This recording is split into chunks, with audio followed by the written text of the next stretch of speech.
Hi guys, welcome from Polana, Polish-Slovakian border, after 20 days of ride and almost 10,000 kilometers with Tenere World Ride.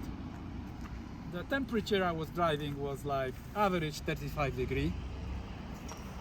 The toughest one, the hottest one was 43 degree, middle of Turkey, and I did not get finally to Azerbaijan because the border is closed since 2 years because of COVID, and the visa I got was just for the plane and that was explained to me at the border.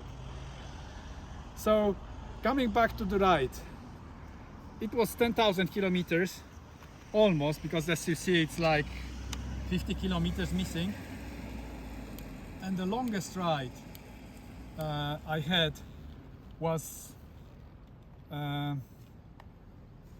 1,150 kilometers from Istanbul to the surrounding of Oradea city in Romania, and it took me 16 hours. The average consumption I had is 4.4 liter, but most of the ride I had 4.1. This is a highway ride which increased this consumption. The bike is very dirty. If you look at the beams, there is not so much light coming out. There is also a lot of small stones in the asphalt, which comes from Turkey, because this is the way how they repair the road. Then let's get back to the chain.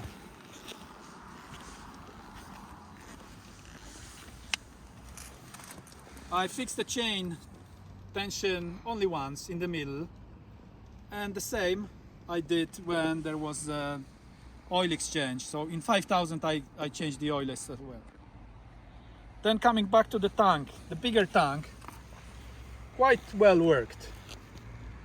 The most kilometers I did was 470 kilometers, and it was still 0.7 liter left, which makes like approximately 20 kilometers. So 500, as the producer is claiming, it's doable. But the two entries of the tank, it was a big hello at the petrol stations. Bigger tank gave also bigger stability on the highway. When it is full, I could ride 150-160 km per hour with high stability, comparable to big Tenere. But in off-road, the big tank was not so much helpful, but when the fuel went down to half, it was quite okay. Then let's get back to color display TFT. As you see, I like the most the Explorer type. Especially easy was zeroing the meters, which I never did in the previous version. You can easily learn how it functions, but the phone application was not always connecting. It wrongly calculates the consumption, and besides the short tracks recording, it has long way to competition like Aprilia.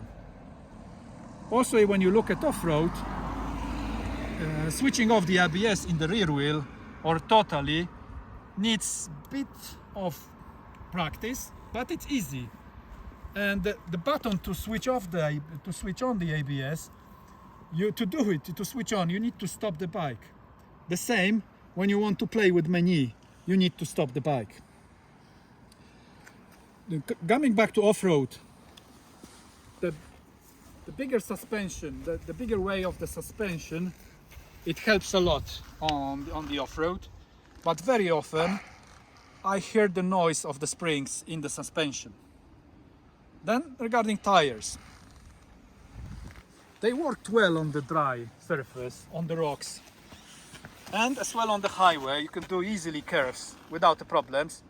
Look at the wear, it's still something like 5,000 left. So summarizing what happened, nothing got broken, I did not even get the flat tire, so everything what you expect from Yamaha.